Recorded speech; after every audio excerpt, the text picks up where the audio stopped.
UCC लागू करने वाला उत्तराखंड देश का पहला राज्य बन गया है, लेकिन इसे लागू होने के बाद से ही लिव इन रिलेशनशिप को लेकर विपक्ष लगातार सवाल दाग रहा है। विपक्षी पार्टियां और कुछ धार्मिक समूह यूसीसी को निजी स्वतंत्रता पर हमला मानते हैं। उनका कहना है कि लिव इन रिलेशनशिप को शादी जैसे नियमों में बांधना इसकी मूल अवधारणा को खत्म करता है। नैनीताल हाईकोर्ट में यूसीसी के लिव इन प्रावधानों को चुनौती दी गई है और 12 फरवरी 2025 को इस पर सुनवाई हुई थी। विपक्ष का आरोप है कि बीजेपी सामाजिक और धार्मिक आधार पर वोट बैंक को मजबूत करने के लिए यूसीसी का इस्तेमाल कर रही है। बीजेपी अब विपक्ष पर हमलावर हो गई है।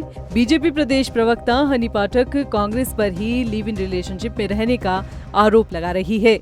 जिस प्रकार से कांग्रेस लगातार लिव इन रिलेशनशिप को लेकर एकदम पलटवार हो रही है, उससे यह देखा जा सकता है कि उनको वो कहीं लिव इन रिलेशनशिप के दायरे में ना आ रहे हो।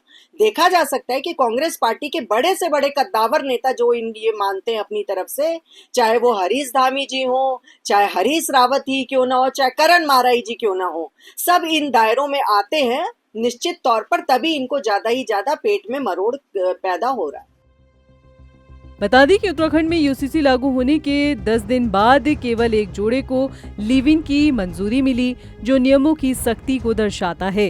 उत्तराखंड के इस कदम पर अन्य बीजेपी शासित राज्य जैसे राजस्थान भी अपनाने पर विचार कर रहे हैं। कोर्ट में चल रही याचिका और सामाजिक विरोध इस मुद्दे को और गरमाए हुए है। वहीं बीजेपी के आरोप को लेकर कांग्रेस ने तंज कसा है।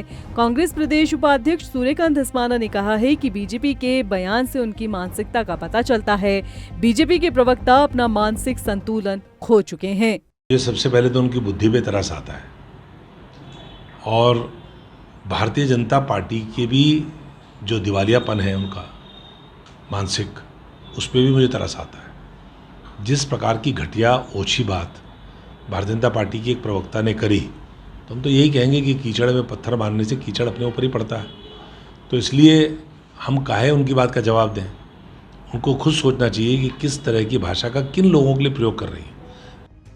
उत्तराखंड में लिव इन रिलेशनशिप को लेकर बीजेपी और कांग्रेस के बीच सियासत गरमा गई है। देखना होगा कि आने वाले समय में ये मुद्दा और कितना तूल पकड़ता नजर आता है।